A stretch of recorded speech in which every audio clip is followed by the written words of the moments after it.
Assalamualaikum warahmatullahi wabarakatuh. Hadirin sidang pemirsa, sahabat YouTube yang dirahmati Allah Subhanahu wa taala. Semoga kita selalu sehat jasmani rohani, panjang umur, diberikan rezeki yang barokah melimpah, diberikan keturunan putra putri yang soleh dan soleha, dimudahkan segala aktivitas kita dalam keseharian. Amin amin ya rabbal alamin. Hadirin sidang pemirsa yang dirahmati Allah Subhanahu wa taala.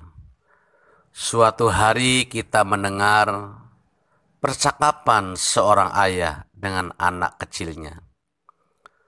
Suatu hari seorang ayah itu datang ke rumah dengan ucapan Assalamualaikum. Maka anaknya yang kecil menjawab Waalaikumsalam warahmatullahi wabarakatuh. Kemudian ayahnya duduk di kursi sambil melepas sepatu dan kaos kakinya. Sang anak kecil itu mengikuti ayahnya masuk ke dalam kamar. Sang ayah mengatakan, "Wahai anakku, kenapa engkau masuk ke kamar ayah?" Sang anak menjawab, "Aku ingin mengikuti ayah." Kemudian sang ayah berbaring di tempat tidurnya. Sang anak kecil kemudian naik ke kasur sambil memegang kakinya. Sang anak mengatakan, "Ayah habis bekerja." Ayahnya menjawab, "Iya anakku." "Ayah bekerja capek?" Sang ayah menjawab, "Capek." Kemudian sang ayah mengatakan, "Ayah capek bekerja dari pagi sampai jam 3 sore. Tapi setelah melihat kamu menyapa ayah dan tersenyum, maka capek ayah jadi hilang, semangat lagi karena melihat kamu yang ceria." Kemudian sang anak menanyakan, "Wahai ayah, apakah ayah senang bekerja?" Ayah menjawab, "Ya, ayah senang bekerja." "Untuk cari apa?" "Untuk cari uang buat dede di rumah, buat sekolah nanti insya Allah." Itulah dialog pertama. Kemudian sang ayah tertidur karena capek bekerja. Sang anak pun turun dan bermain dengan teman-temannya. Suatu hari lagi, sang ayah kemudian berpikir ingin membahagiakan anaknya yang baik. Sehingga dia selalu berpikir, kapan saya punya rezeki, ingin bawa oleh-oleh buat anakku kalau saya pulang. Kemudian Allah berikan rezeki yang lebih dari ongkos bensinnya. Sang ayah kemudian membelikan roti bakar yang seharga Rp2.000 yang ada di samping kantornya. Suatu hari teman-teman mengajak, "Wahai Pak Andi, ayo kita pulang bareng." Kata Pak Andi, duluan saja, aku mau kesini dulu." Selalu begitu, Pak Andi, kita pulang bareng, duluan saja."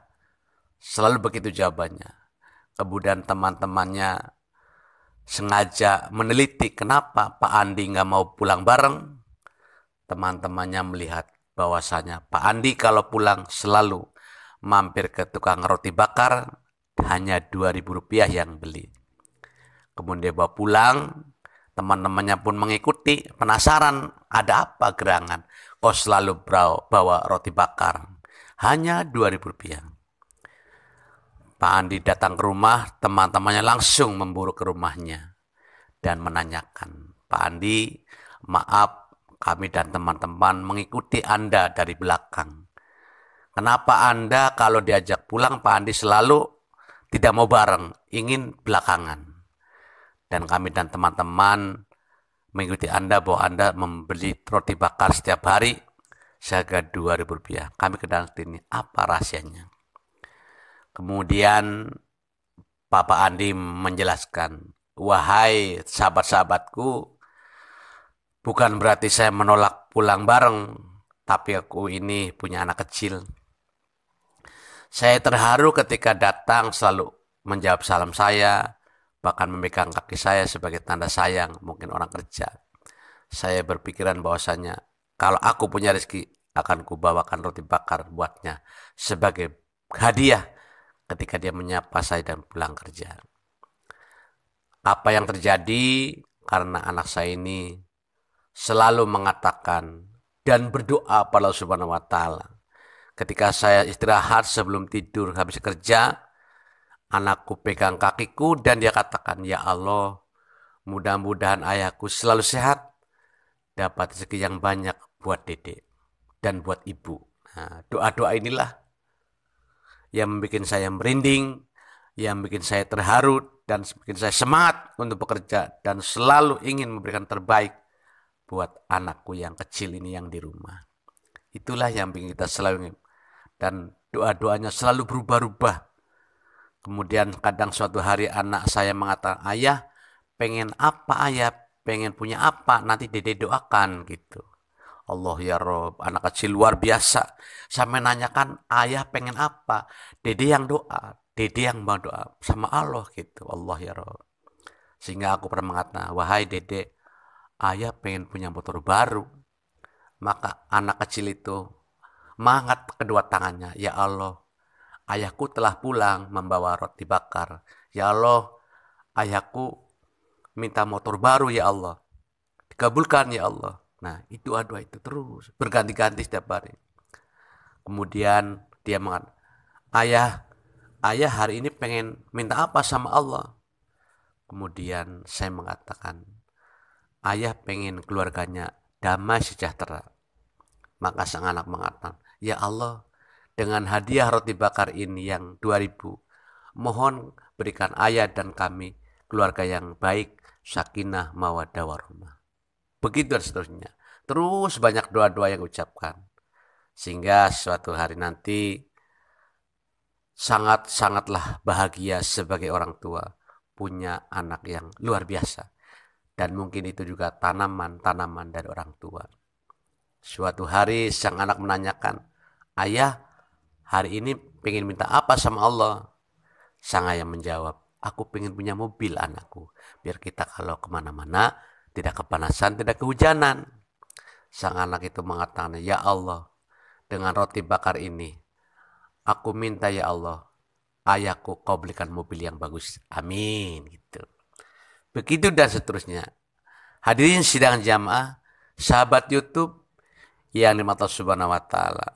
Maka sungguh bahagia kalau kita punya anak-anak yang kecil, yang cantik-cantik, yang lucu-lucu, yang baik-baik sebagai amanat dari Allah Subhanahu wa taala. Menyia-nyiakan amanat adalah dosa yang besar. Maka berbahagialah punya anak, bahagiakanlah selagi masih kecil. Karena kecil itu sangat tulus dan ikhlas dan baik luar biasa. Suatu hari ada seorang ayah namanya Bapak Wasud ya. Bapak Wasud sering mengatakan sama anak-anaknya, "Nok, Tong, kalau anak-anak minta kasih, selagi kita bisa kasih. Nanti dia akan membalas kebaikan Anda di suatu hari nanti." Kadang balasannya tidak harus dari anak-anak kita, mesti ada balasan dari Allah Subhanahu wa taala. Kalau kamu mempermudah permintaan anak, insya Allah rezekimu pun akan dimudahkan oleh Allah Subhanahu wa taala. Inilah hukum sunatullah. Apabila memberikan pada yang lain, Allah berikan kemudahan. Dalam hadis disebutkan, barang siapa yang memudahkan urusan orang di dunia, maka Allah akan memudahkannya urusannya di dunia dan di akhirat Allah Subhanahu wa taala. Barang siapa sering memberi di dunia, maka Allah pun akan memberikan kebaikan di dunia dan akhirat. Amin ya rabbal alamin. Hadirin sidang pemirsa, sahabat YouTube yang Allah Subhanahu wa taala. Naudzubillah min dalik, kalau ada orang-orang yang menyia-nyiakan putra-putrinya, ditinggal, tidak pernah dikasih rezeki, tidak pernah dikasih kehidupan, ditelantarkan, itu adalah sangat ironis dan menyedihkan. Semoga kita terhindar dari itu semua. Karena senyumnya anak-anak membuat kita semangat. Bahkan tangisnya anak-anak pun buat kita semangat. Sehingga semua ini adalah amanat yang harus dimuliakan, harus diagungkan. Karena tidak semua orang punya keturunan. Keturunan adalah dari Allah.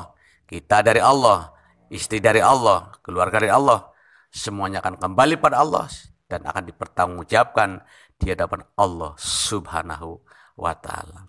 Sekian dan demikianlah. Semoga kisah ini menjadi inspirasi buat kita semua. Selalu sayang pada anak, sayang istri, sayang keluarga sebagai wujud bukti kita untuk mengabdi, menyembah, bertaat kepada Allah Subhanahu wa taala. Amin amin ya rabbal alamin.